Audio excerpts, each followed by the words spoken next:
we see successful people and we are like, man, everything goes right for these people. Like I'm such a lucky people. I say that too.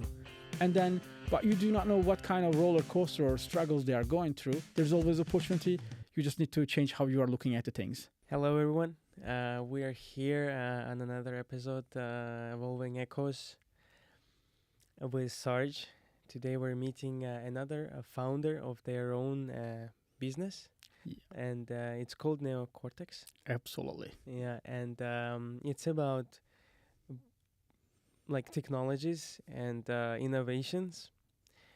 Essentially, you are combining AI and traditional technologies that we have nowadays. Yeah, in a way, yeah. Like I'm pretty much bringing the new machine learning models into video games so they can become more immersive. You can have conversations with the characters in the video games and it would feel more lifelike. Yeah. How many things have you tried starting on your own? Oh, so many. Like I'm one of those guys, like who has a backyard full of side project graves. So I like to join game jams. I like to make projects. Like one idea sparks. I get to write code for it. Sometimes it sticks. Sometimes it doesn't. Usually, I get another idea, start working on it, forget the previous one. Wow. So this time I decided to, change yourself, stick with it. Like I forced myself to. I'm quite distracted when it comes to working on projects, but this time I was able to turn it into a business, let's say. Nice. How did you come up with this idea of Neocortex? It was kind of inevitable that it is going to happen because around 2 years ago when with the new transformer architecture in the neural nets caused a big boom in AI. Large language models came. We were able to chat with AI as if they're sentient. They can actually it felt like they are humans. That was a huge thing, and there was no API to access this before, and there was only ChatGPT. It made a huge boom, and lots of new models started developing afterwards. And as an indie game developer for a long while, first thing comes to my mind is how can I put it into video games? And I tried ways of doing it, and the cool part is things were happening so fast. You don't have something today, a week later, it becomes accessible. As if the roadblocks, get out of the way by time. And I tried to make some small demos. I was able to do it successfully. Right now we have, for example, chat models. You can actually have chat. There was no chat models at all. It was just text completion models. As if you give the text, it predicts the next word kind of thing. I was able to turn it into chat, kind of imitating ChatGPT, brought it into video games. Then I was like, what audio services out there, try to combine it into it. Then I decided to make some kind of educational course on YouTube.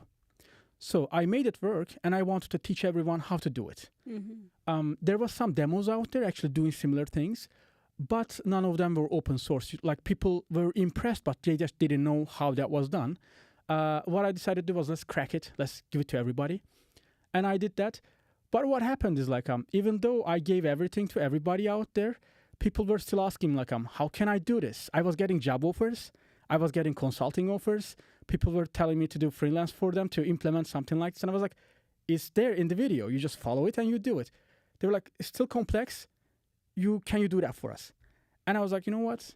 I'm going to stop teaching and hide all the complexity behind a web platform and an SDK and turn it into a business because people already want to pay me. So this is pretty much how it came to be. People pretty much pushed me to turn it into a business. That's very natural. Yeah, absolutely. Building a service. Wow. And did you already monetize it? Yeah, currently I have. In the first times of it, for 1 year, I didn't even have anything. I just had a landing page with, a subscribe, and people were just dropping their emails. And I was collecting those emails to, email them later on if I develop something. But I was full-time employed, and it was really busy, and I barely had time to work on it once in a while. It was a really on and off for 1 year. As if, every month I would maybe spare one weekend, and I was first making demos, and then how can I tell you, there is no architecture or anything. it's like I put together like a heap of code together, make the thing work, and then it's reverse engineering. How can I make it modular so people can integrate too? It was just a game demo. So I reversed back, step by step, try to turn it into an software development kit so people can actually use it any game, not the demo I put together. And I put it into a web platform as well so people could create the character's brain and the environment really easily too. So how I also did that was like it's a node-based system. So you pretty much drag and drop nodes and connect them together, and the character's personality, like an accent and background and actions also prepared there. And the cool part is you talk to the character, you prepare actions, they act according to it, they understand your commands. It's not like ChatGPT in video games, but they act as well. So it's like it pretty much you can command things in the game, they understand what is going on. It's like a bit more aware. That's very cool. Do we have this kind of system already though? There are actually a couple of companies which interestingly, how to say, like I did help with as well. Previous company I was working at was a 3D avatars company. It's quite popular Estonian startup too, Ready Player Me, and I was kind of the idea father of the product. Like it was like 4 or 5 years ago that I came up with a side project idea in the company. I worked on it, which pretty much grew and turned into 80 people project. And so when I was working on it, there was this 2 other companies who were essentially back then chat companies. They were using our avatars, and I was also helping them integrate our avatars, like exchanging ideas. Like I know some of their people too.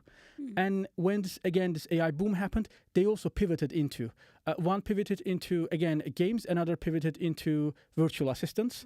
So there are actually like a couple of competitors, but what I do is much better because it's like developer friendly, and the simplicity is the most important thing. Usually when engineers try to build tools, like their ego kind of gets there, like I'm gonna put the best thing out there, like the most complex, I'll show all my skills to people. They mess up, like nobody understands what is going on. I have 10 years of experience. Sometimes, I download some tool or something, I have no idea what is going on. Like I look at the code, I'm like, am I stupid? I don't understand. It's not that, because you need to make things so simple that it guides itself and everybody can integrate it. It should just work. It should be really simple. Like I don't know, bag of noodles.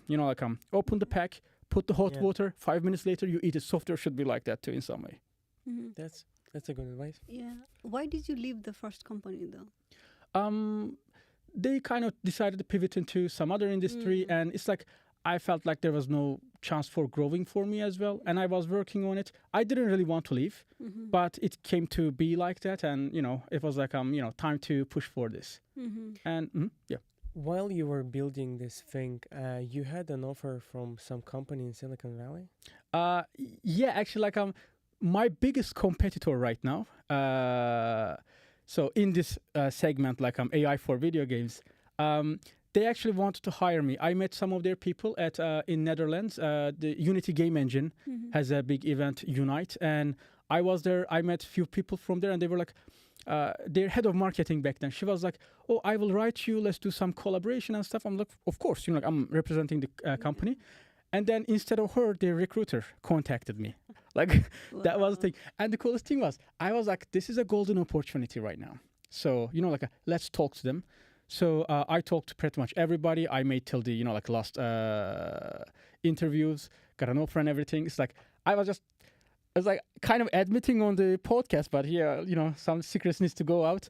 I was pretty much in a way spying, collecting as much information as possible about the company, their business model, how they are doing, how many people they have, what technology they are working on. Again, this was 1 year ago, probably outdated already. But and also doing their assignment and everything, I was able to see, whoa, this is difficult. This is not really easy to deal with. I even figured out a couple of bugs which were preventing me from implementing their tools.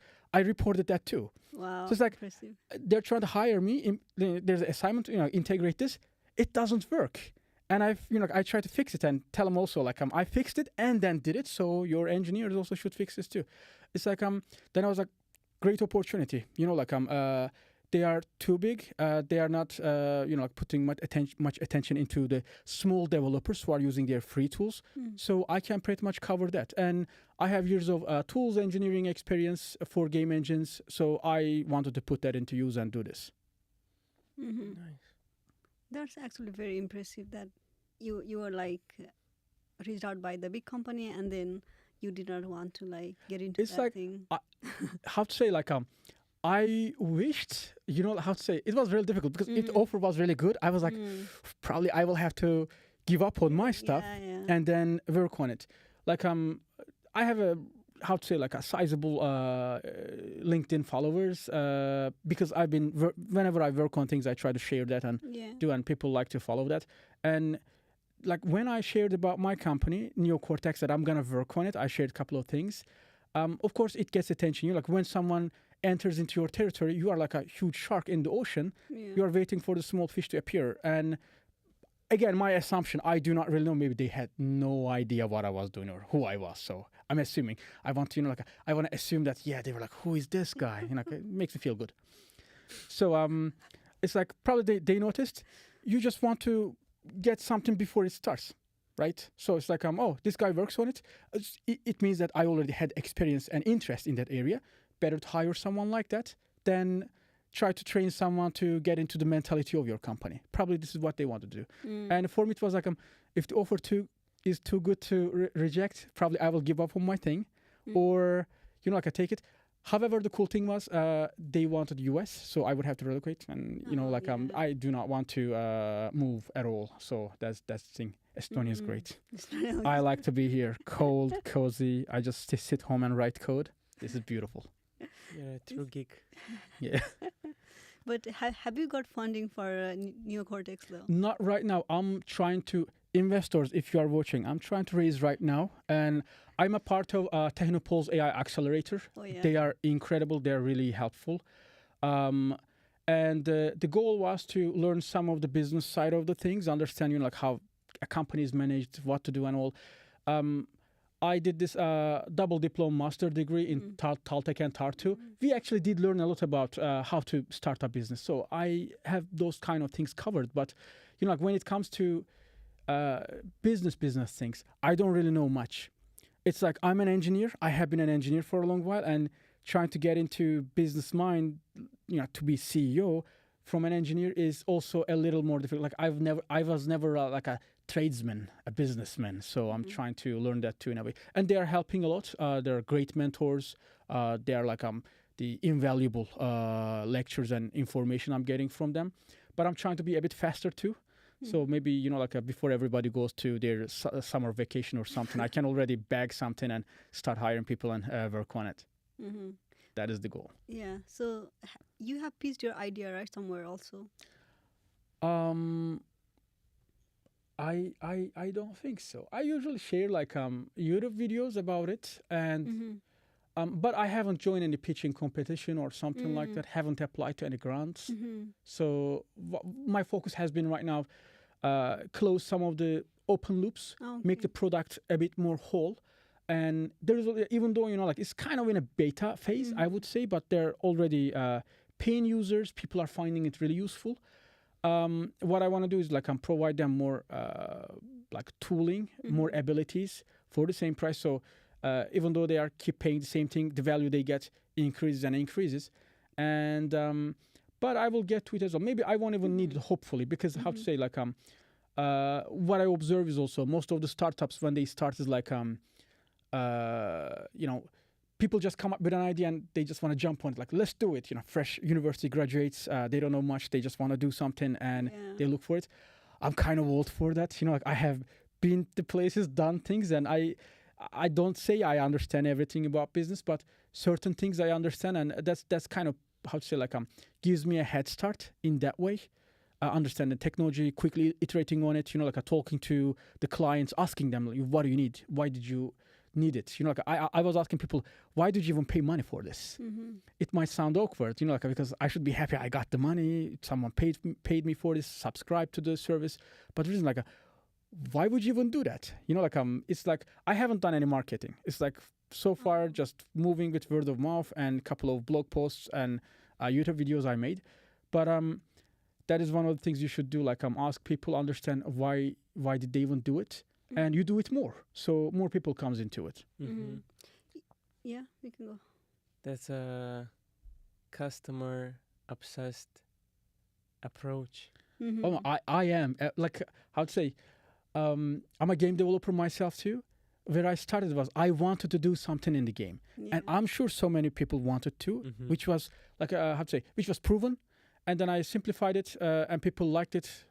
Proves another point, and then you try to develop. Like what happens again is. You just do engineering, like is classical startup or company structures. Like there's a project manager, there are team leader, there are engineers, and someone tells you do this, and you say okay, one ticket from like a Jira, Trello, wherever, you put it there, you do it. You have no idea why you even did that. You want to like hit the clock, go home, and do your job and get your salary. What I try to do is the type of people I try to work with is like they actually talk to the clients. When I was leading a team, I was also trying to do this. Like some of the software engineers are really, introverted. They don't want to talk to even people, not the clients. I was trying to push them into the calls. Like let's have a chat with them. And sometimes you don't even ask them anything. Clients just open up and tell you everything. This and that. Just listen, take notes, and if many of them says the same things, they need it, they want it, and you should bring it. Not always, not to spread yourself too much. Maybe you have, very narrow vertical you want to focus on and just do things there. You can, kindly decline that. You say that there are other services for that, not our job, but it's a cool thing. They want that too. Maybe in the future you will grow. That might be your, side product in the company. So it's like people pretty much tell you what they want to pay money for.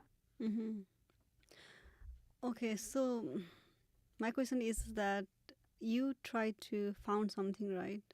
And then isn't it more like risking everything, and then you are starting something? Yeah, I mean it is I have to say maybe I got a little used to it. I started my life multiple times from scratch in some ways. Since high school, I was living in other cities. I visited home not that often. I'm blessed with a really great family. It's not that I don't have, tight ties with my family, but I've been always outside. And, I changed countries, I changed cities. Now I jump into completely unknown, uncharted waters for myself. This is something I did. And, this was always one of my dreams, have my own company, work on something I love. And either you do it or don't, right? Yeah. For example, the worst can happen is, I'll try to go with that. I have a personal runway for a certain time. I will go. Let's say worst happened. Nobody wants to work with me. Nobody wants to invest in it. I can't get any grant. Literally, I'm going penniless. Might happen. That's part of the life. Yeah. Well, I'll try to find a job, and how to say save up some more. Maybe have an attempt again, or say that I tried, didn't work. I got the experience. I learned that. It is risky, but how to say, it's something you can do once in a lifetime. Maybe I will not regret.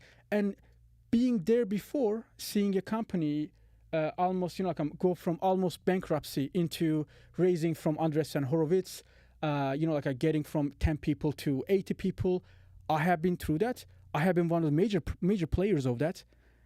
I know, I have a gut feeling that I can't do it. So that is the reason, that pushes me. I have infinite amount of energy to do that. You need to self-motivate yourself all the time.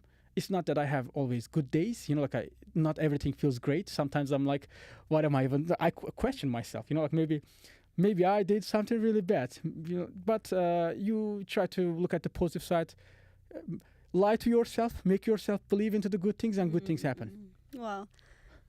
You are such a motivator. I'm not joking. Yeah.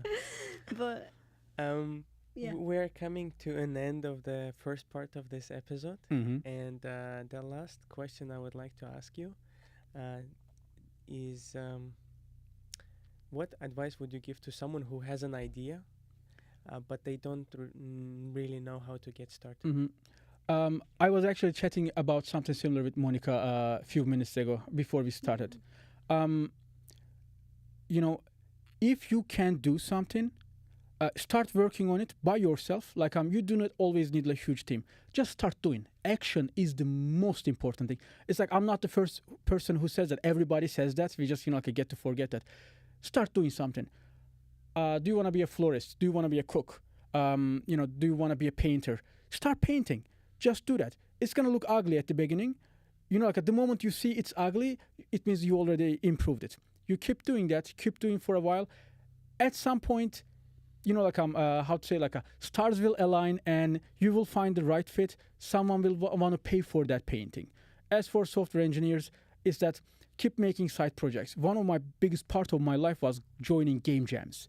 I meet random people. I make in 2 days without sleep, I make a small game project with people I have no idea who are. I just met them there. And that also kind of molds you into a shape that you are really flexible. Some people, they have hard edges. They can't do certain things because I'm specialist. I can't do anything else. You try to have rounder edges. You can do a bit of that, a bit of this. You, be a bit more agreeable. Take that initiative. Do the things. After a while, it works. It's different kind of experience. The more you do it, better it gets. Like my project, for example, I have built it only by myself. Of course, it's a software project, but there's a little bit of marketing, little bit of customer support. A bit monetization and finance related things. I've been going through all of them myself. Some of them I learned on the way. It's be open for learning too. Be a bit of really the flexible is the best word. Take the action. Be flexible. Yeah. Good advice. Yeah. Thank you so much for sharing your journey and insights. Our followers expect to see the next part, and we're gonna go deep into these topics and talk more about this. Thank you. Subscribe, like, and Do follow that. us. Yeah. Yes. You do that. So much. Cheers. Cheers.